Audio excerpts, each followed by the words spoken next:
फिनोलॉजी के जो फाउंडर हैं प्रांजल कामरा जी, उनका काफ़ी विरोध हो रहा है। ये विरोध क्यों हो रहा है? क्योंकि प्रांजल कामरा जी की बात अगर मैं करूं तो वो फिनोलॉजी के फाउंडर हैं, उनके साथ पूरी एक टीम है, वो काफ़ी सारा काम करते हैं और उनकी बहुत बड़ी फैन फॉलोइंग है। नंबर ऑफ जिनकी अंगुलियों पर तो क्या गणना करना मुश्किल हो जाएगा, इतने उनके सब्सक्राइबर्स हैं। अगर उन्होंने स्टेटमेंट दिया है तो गलत स्टेटमेंट नहीं दिया होगा, बट आज के टाइम पर हर चीज़ इजीली अवेलेबल है। अब वो ज़माना नहीं रहा कि जब पढ़ी पढ़ाई सुनी सुनाई बातों पर अमल किया जाता था। तो आज के टाइम पर हर डाटा एक क्लिक बेस पे अवेलेबल है।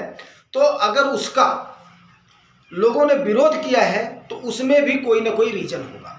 अब मैं इन बिंदुओं को 3-4 भागों में बांट करके इसकी चर्चा करता हूँ। सबसे पहला कि विरोध का कारण क्या है, अगर विरोध हो रहा है तो उसका एक्चुअल रीजन क्या है, उसको जानने की कोशिश करेंगे, वो मैं आपको अभी बताता हूँ। दूसरा, कौन सही है, प्रांजल कामरा जी सही हैं या दूसरे सही हैं, इस पर भी चर्चा करेंगे। तीसरा, अगर दोनों सही हैं तो क्यों सही हैं, अगर दोनों सही नहीं हैं तो क्यों सही नहीं है। पांचवें, क्योंकि यह जनहित का मामला है, इस पर चर्चा करना बहुत जरूरी है।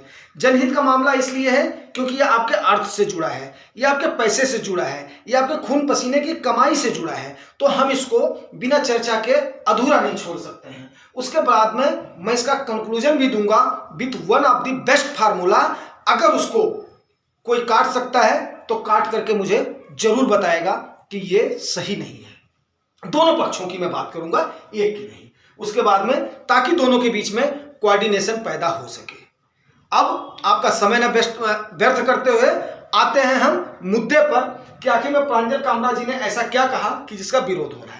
प्रांजल कामरा जी ने एक दिन लार्ज कैप फंड का, मैंने उसको कंप्लीट को नहीं देखा था लेकिन उसका देखा है, 75 to 80% अंश देखा है। उसके बाद में जो क्लैश हुआ तो कई लोगों के मैंने वो भी व्यूज को देखने की कोशिश करी है, जानने की कोशिश करी है, और कल के दिन में मैंने इसको बिल्कुल स्टडी करी है, तब जाकर के आपके सामने मैं चर्चा कर रहा हूँ। उसमें उन्होंने क्या किया, ये बोला कि स्मॉल कैप में भी एसआईपी को रोक देना चाहिए। अब एसआईपी को रोक देना चाहिए स्मॉल कैप में, इस पर जो आज के कई सारे फाइनेंशियल एडवाइजर्स ही मैं इनको बोल सकता हूं, क्योंकि ये लोगों को जागरूक तो कर ही रहे हैं। तो इन्होंने क्या किया, इस पर यह विरोध कर दिया कि एसआईपी का कोई टाइम तो होता नहीं है। अगर आप स्मॉल कैप में लोगों को मना कर रहे हैं और लार्ज कैप को प्रमोट कर रहे हैं तो कहीं ना कहीं आप बड़ी कंपनियों से, कहीं जो उनके शब्द हैं, ये मेरे शब्द नहीं है, उनके शब्द हैं कि कहीं ना कहीं आप जो है बड़ी कंपनियों का फेवर लेकर के उसके बाद में कुछ उसके पीछे कोई आपकी कोई वो नहीं है, कोई मंशा तो नहीं है जिसमें आप स्मॉल इन्वेस्टर्स का, आम जन के आम धन का आप उनको गलत राय दे करके। भाई ये गंभीर विषय तो है ही है। अब इस गंभीर विषय को हम बिल्कुल लाइटली और इसमें चर्चा करते हैं। मेरे ख्याल से आप जो समझ गए होंगे कि लार्ज कैप को प्रमोट करना और स्मॉल कैप की इतनी बुराई कर देना कि एसआईपी तक रोक दो, जबकि सबको पता है, आप सबको पता है, चाहे स्मॉल कैप हो, चाहे मिड कैप हो, चाहे लार्ज कैप हो, चाहे फ्लेक्सी कैप हो, चाहे कोई भी कैप हो, उसमें जोखिम के अधीन आपका इन्वेस्टमेंट आता ही आता है। ये बात बिल्कुल सही है। बट अगर प्रांजल सर ने बोला है, जिनके ऊपर इतनी बड़ी, जिनके साथ इतनी बड़ी रिसर्च की टीम है, जिनका इतना नेम है, फेम है, तो उसको भी सोचना बहुत जरूरी है। उसको सोचने के लिए फिर आइए अब इस पर हम करते हैं चर्चा। अब चर्चा में आप जानते हैं कि देखिए, आपको बता दूं कि 3 ही टाइप के कैप होते हैं, जो कि एक लार्ज कैप हो गया जिसके अंदर आपके सेंसेक्स 30 आ गए, निफ्टी 50 आ गई, अंडरस्टूड सी बात है।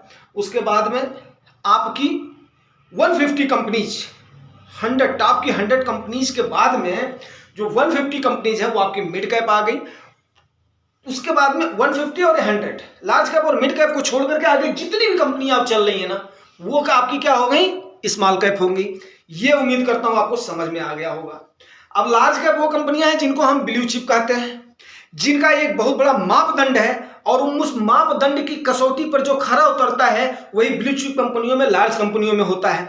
अब उनका आपको पता ही है कितने सारे उसको अपना पैरामीटर से गुजरना पड़ता है, नहीं तो भैया हट, दूसरा आया, तीसरा आया, चौथा आया, इस टाइप से चलता रहता है। तो काफी सारा उसमें भी कंपटीशन है। बट अब यहाँ पर बात किसकी आ जाती है, कंपनीज की बात हो गई, अपनी इशू हो गई, ठीक है ना, जो डायरेक्ट शेयर्स में है वो उनकी इशू हो गई। अब यहाँ पर फंड मैनेजर 3 टाइप के हो गए। एक तो वो फंड मैनेजर्स हो गए जो आपकी लार्ज कंपनी में जो वो पैसा इन्वेस्ट कर रहे हैं और उसको मेंटेन कर रहे हैं, जिसको आप लार्ज कैप फंड बोलते हैं।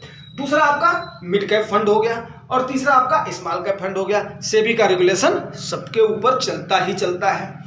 अब अगर प्रांजल सर ने बोला है तो ये क्यों बोला है भाई, देखो सीधी सी बात है, स्मॉल कैप का मैं उसकी इंडिसेस की बात कर रहा हूँ, वो 22-23 हज़ार से लेकर के आज के टाइम पर जो इसका टॉप को इसने टच किया ना स्मॉल कैप ने, 40,000 से एबव चला गया उसका इंडिसेस का जो सूचकांक है। तो 40,000 से एबव चला गया, मतलब हाई ऑल टाइम हाई से, मतलब उसके शेयर्स आज के टाइम पर मैक्सिमम के ओवर वैल्यूड है। अब यहाँ पर प्रांजल सर ने गलती किया या औरों ने गलती किया, अब वो विश्लेषण का मुद्दा उठता है। देखिए म्यूचुअल फंड में जो आएगा वो कम से कम 10 साल से या एबव का होराइजन लेकर के आएगा, जो स्मॉल कैप में इन्वेस्ट करेगा, सीधी सी बात है, वो समझेगा वही करेगा। अब उसको कहीं ना कहीं अगर उसके डिस्ट्रीब्यूटर, उसके एजेंट या बैंक वाले ज्यादा लालच दे करके, इसने 25% दे दिया, 30% दे दिया, 35% दे दिया, तुम्हारा पैसा 3 साल में डबल हो जाएगा, तो ऐसे लोगों को सलाह देने वाले अगर गुमराह कर देते हैं तो वो बंदा तो सीधे गर्त में चला जाएगा। ये व्यू रहा होगा किसका, प्रांजल कामरा सर का। ये व्यू रहा होगा प्रांजल कामरा सर का कि भाई ब्लू चिप कंपनियों में कम से कम आपको इतना गिरावट नहीं फेस करना पड़ेगा। बट अब हालांकि व्यू उनका ये नहीं था कि किसी आम इन्वेस्टर का नुकसान हो, ये बात मैं बिल्कुल दावे के साथ बोलूंगा, लेकिन अब इससे क्या हुआ कि कहीं ना कहीं इतने बड़े आदमी ने अगर बोला है तो वो प्रमोशन किसकी तरफ जा रहा है, लार्ज कैप कंपनियों की तरफ जा रहा है। तो स्मॉल जो एडवाइजर्स हैं, जो छोटे एडवाइजर्स हैं, उन्होंने उस बात को पकड़ लिया कि सर आप गलत सलाह दे रहे हैं। गलत सलाह आप ये दे रहे हैं कि अगर वो स्मॉल कैप का इन्वेस्टर आया है, वो अगर जोखिम ले रहा है, वो कारपोरेट बॉन्ड छोड़ रहा है, वो गोल्ड छोड़ रहा है, वो आपके फिक्स डिपॉजिट को छोड़ रहा है, वो जो रियल एस्टेट को छोड़ रहा है, तो वो अगर इसमें आकर के इन्वेस्ट कर रहा है तो आप उसको क्यों एडवाइज कर रहे हो, वो भी एसआईपी से क्यों एडवाइज कर रहे हो। यस, एसआईपी एक ऐसी चीज है जो कि आपके रुपीज कास्ट को एवरेज कर देती है। अगर आज आप हाई में खरीद रहे हो, कल को आप जितनी भी डाउन होगी, अगर आपकी एसआईपी कंटिन्यूअस रही, आपने उसको ब्रेक नहीं करा, तो ठीक है, आपको उतनी ज्यादा वैल्यू हो जाएगी और टोटल आपका क्या हो जाएगा, रुपी कास्ट एवरेज हो जाएगी। इसमें तो कोई संशय वाली बात ही नहीं है। तो अगर जो मेरी एनालिसिस है, मेरी एनालिसिस के मुताबिक दो के दोनों अपनी जगह पर सही हैं, दोनों ने जनहित में सोचा है, बट ये विरोधाभास कहीं ना कहीं मिसअंडरस्टैंडिंग की वजह से हुई है। अब मेरे ख्याल से प्रांजल सर जैसे आदमी किसी को प्रमोट तो नहीं करेंगे कि आम आदमी का नुकसान हो जाए और इनका नुकसान ना हो जाए। अब इसके बाद में मैंने आपको कहा था, कंक्लूजन मैंने आपको दे दिया, अब आपको मैं कोऑर्डिनेशन दोनों के बीच में दे दिया। अब आपको मैंने कहा था विथ वन फार्मूला मैं आपको बता रहा हूं, अगर आप इस हिसाब से करते हैं तो चाहे वो ऑल टाइम हाई हो, चाहे 40,000 के बाद इंडिसेस 80,000 पे स्मॉल कैप की चली जाए, चाहे मिड कैप कहीं पर भी चली जाए, चाहे लार्ज कैप कहीं पर चली जाए, एज आपकी जो है ना, वो सबकी एज यहां पर यूनिवर्सल फैक्ट रख दीजिए। आदमी की एज को यहां पर आप यूनिवर्सल फैक्ट कर दीजिए, ठीक है। ये हमने यूनिवर्सल फैक्ट आदमी की एज को रख दिया है। अब इसके बाद मैं आपको समझाता हूं, ठीक है ना।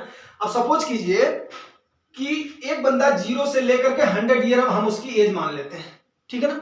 100 ईयर उसकी एज आ गई, बोलते हैं ना कि भाई मतलब जो है तुम जियो अपना सैकड़ों साल, हजारों साल जो भी है, तो 100 ईयर हम मान करके चलते हैं आदमी की लाइफ होती है। अब उस आदमी की लाइफ में 25 ईयर में मान लेता हूं, 25 ईयर से आदमी अपनी अर्निंग शुरू करता है, ठीक है।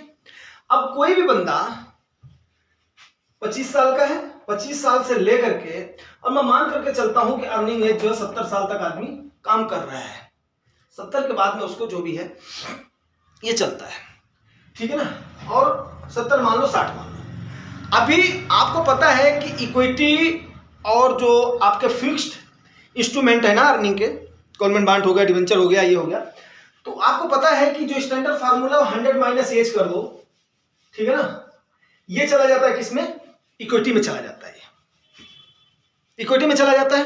आपका उतना पोर्शन इक्विटी में होना चाहिए। ये आपको मैंने पहले बताया था, लेकिन आज मैं इसको क्लियरफाई कर दूं। सपोज करो एक बंदा अगर 25 ईयर का है तो उसको इतना रिस्क लेना चाहिए कि अगर वो 100 रुपया वो इन्वेस्ट कर रहा है ना, तो उसका 75 रुपया कहाँ जाना चाहिए, इक्विटी में जाना चाहिए, और 25 रुपया उसका कहाँ जाना चाहिए, सेफ इंस्ट्रूमेंट में जाना चाहिए। इस बात से एग्री हैं आप लोग? अगर इसको आप लोग जो है फॉलो कर रहे हैं तो कोई जो है टेंशन वाली बात ही नहीं है।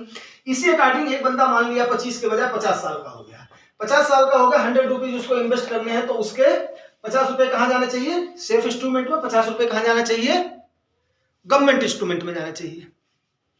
क्लियर है भाई? अरे सेफ इंस्ट्रूमेंट, गवर्नमेंट इंस्ट्रूमेंट में, और 50 रुपए कहाँ जाना चाहिए, इक्विटी में जाना चाहिए। वैसे सेम हो गया, 60-40 कर लो, 70-30 कर लो, 80-20 कर लो। मैं तो बोलता हूँ 90 साल का बंदा है ना, तो भी उसको 10 रुपया इक्विटी में डालना ही चाहिए, 90 रुपया उसको सेफ इंस्ट्रूमेंट में डालना चाहिए। 80 साल का बंदा ना चाहिए, 20 रुपया उसको इक्विटी में डालना ही डालना चाहिए अगर वो इन्वेस्ट कर रहा है। उसमें 70 साल का भी बंदा है ना, उसको 30 रुपया इक्विटी में डालना चाहिए, तभी जाकर के वो महंगाई से लड़ पाएगा। ये बात आप मान लीजिए, ठीक है ना। अभी लेकिन इसका यहाँ पर लड़ाई इसकी नहीं है, इस पर भी दोनों सहमत हैं। लड़ाई कहां पर है वो मैं आपको बताता हूं। लड़ाई यहां पर सारी सारी छिड़ गई है इन 3 कंपनियों में, ठीक है ना, large cap, mid cap and small cap.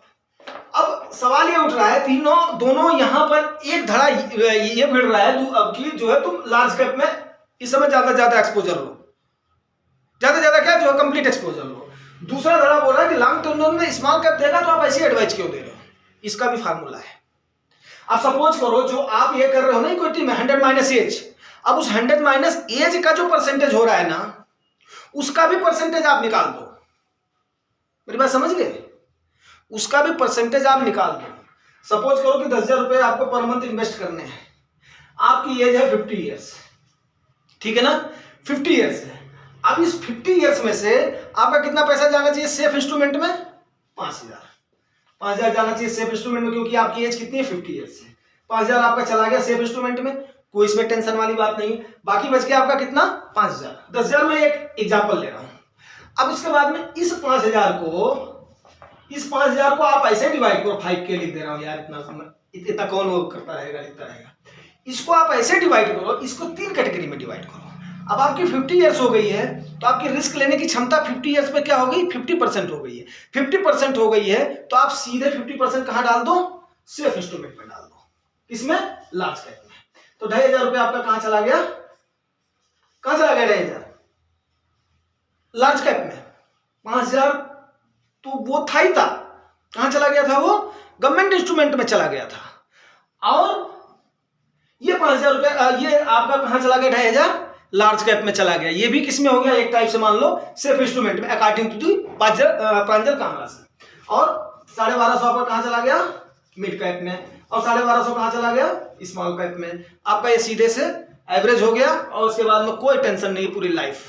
तो प्रांजल सर को भी और इनको भी ये हो गया एक द बेस्ट कंक्लूजन। अगर आप लोग एग्री हैं तो जरूर रिवार्ड करना, रिवार्ड आपको पता है, like and subscribe. Thank you.